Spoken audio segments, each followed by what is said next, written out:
Oprah Winfrey, America's beloved best friend. Born to an unwed teenage mother, Oprah Winfrey spent her first years on her grandmother's farm in Coiska, Mississippi, while her mother looked for work in the North. Life on the farm was primitive, but her grandmother taught her to read at an early age, and at the age of 3, Oprah was reciting poems and Bible verses in local churches. Despite the hardships of her physical environment, she enjoyed the loving support of her grandmother and the church community who cherished her as a gifted child. Her world changed for the worse at age 6 when she was sent to Milwaukee to live with her mother, who had found work as a housemaid. In the long days when her mother was absent from the inner city apartment, young Oprah was repeatedly molested by male relatives and another visitor. The abuse, which lasted from ages 9 to 13, was emotionally devastating. When she tried to run away, she was sent to a juvenile detention home, only to be denied admission because all the beds were filled. At 14, she was out of the house and on her own. By her own account, she was sexually promiscuous as a teenager. After giving birth to a baby boy who died in infancy, she went to Nashville, Tennessee to live with her father. Vernon Winfrey was a strict disciplinarian, but he gave his daughter the secure home life she needed. He saw to it that she met a curfew, and he required her to read a book and write a book report each week. As strict as he was, says Oprah, he had some concerns about me making the best of my life and would not accept anything less than what he thought was my best. In this structured environment, Oprah flourished and became an honor student, winning prizes for oratory and dramatic recitation. At age 17, Oprah Winfrey won the Miss Black Tennessee beauty pageant and was offered an on-air job at WVOL, a radio station serving the African American community in Nashville. She also won a full scholarship to Tennessee State University, where she majored in speech communications and performing arts. Oprah continued to work at WVOL in her first years of college, but her broadcasting career was already taking off. She left school and signed on with the local television station as a reporter and anchor. In 1976, she moved to Baltimore to join WJZ TV News as a co-anchor.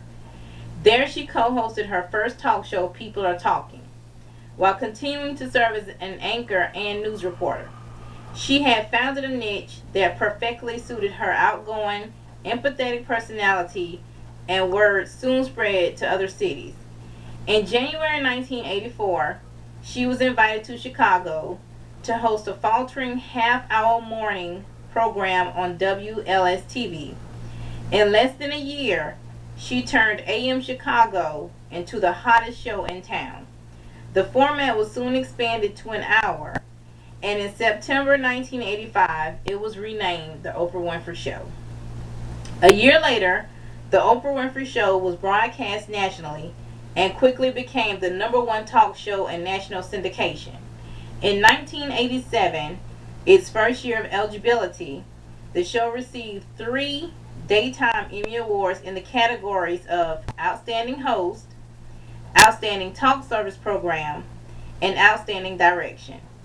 The following year, the show received its second consecutive Emmy as Outstanding Talk Service Program, and Oprah herself received the International Radio and Television Society Broadcasters of the Year Award. She was the youngest person ever to receive the award. By the time America fell in love with Oprah, the talk show host, she had already captured the nation's attention with her poignant portrayal of Sophia in Steven Spielberg's 1985 adaptation of Alice Walker's novel, The Color Purple. Winfrey's performance earned her nominations for an Oscar and a Golden Globe Award as Best Supporting Actress. Critics again lauded her performance in Native Son, a movie adaptation of Richard Wright's classic 1940 novel.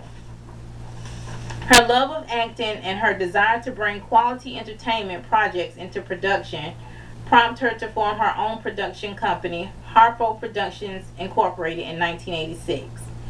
Today, Harpo is a formidable force in film and television production, as well as magazine publishing and internet. In 1988, Harpo Productions Incorporated acquired ownership and all production responsibilities for The Oprah Winfrey Show, from Capital Cities ABC, making Oprah Winfrey the first woman in history to own and produce her own talk show. The following year, Harpo produced its first television miniseries, The Women of Brewster's Place, with Oprah Winfrey as a star and executive producer. It was quickly followed by the TV movies There Are No Children Here in 1993 and Before Women Had Wings in 1997, which she both produced and appeared in. Initially, the Oprah Winfrey Show followed a model established by other daytime talk shows, employing sensational stories and outrageous guests to attract viewers. But since the 1990s, Oprah's began to emphasize spiritual values, healthy living, and self-help, and her program became more popular than ever. Motivated in part by her own memories of childhood abuse, she initiated a campaign to establish a national database of convicted child abusers and testified before a U.S. Senate Judiciary Committee on behalf of National Child Protection Act. President Clinton signed the Oprah Bill into law in 1993, establishing the national databases she had sought, which is now available to law enforcement agencies and concerned parties across the country. Oprah's show also continued to attract the top names in the entertainment industry. A 1993 interview with the reclusive entertainer Michael Jackson drew 100 million viewers, making it the most watched interview in television history. Oprah Winfrey was named one of the 100 most influential people of the 20th century by Time magazine, and in 1998 received the Lifetime Achievement Award from the National Academy of Television Arts and Sciences.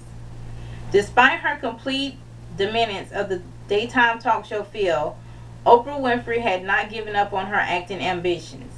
In 1998, she produced and starred in the feature film Beloved, adapted from the book by the Nobel Prize-winning American author Toni Morrison.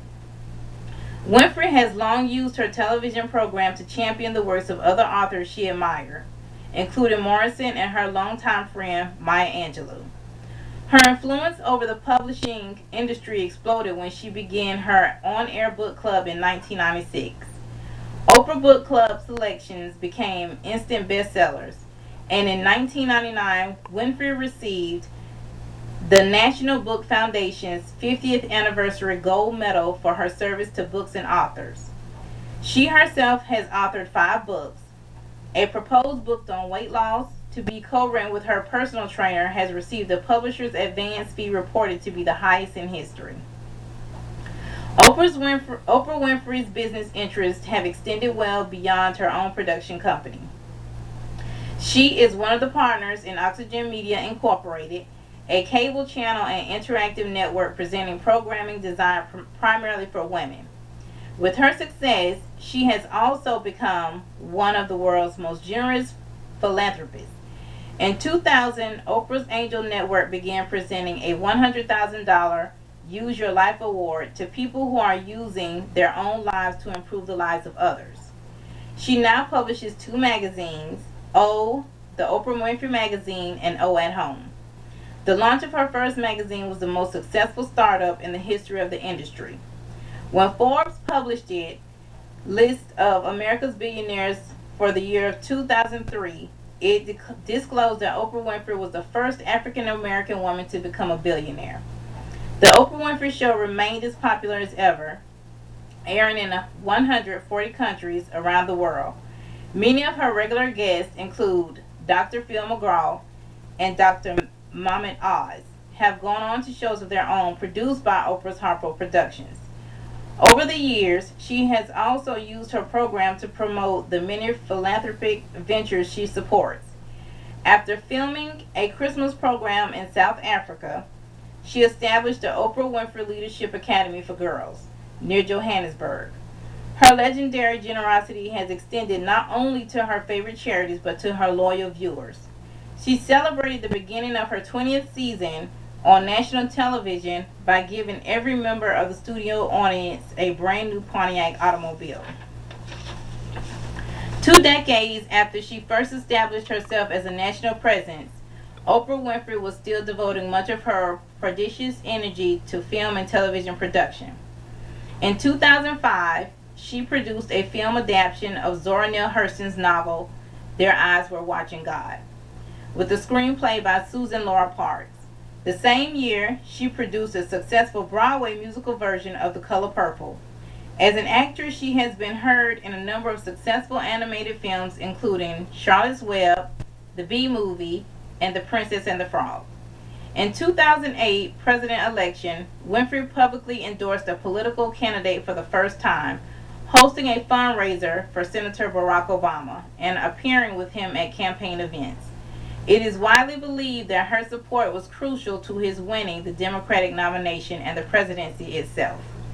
In that election year, she also announced plans for a new broadcasting venture with the Discovery Health Channel to be renamed Oprah Winfrey Network, OWN.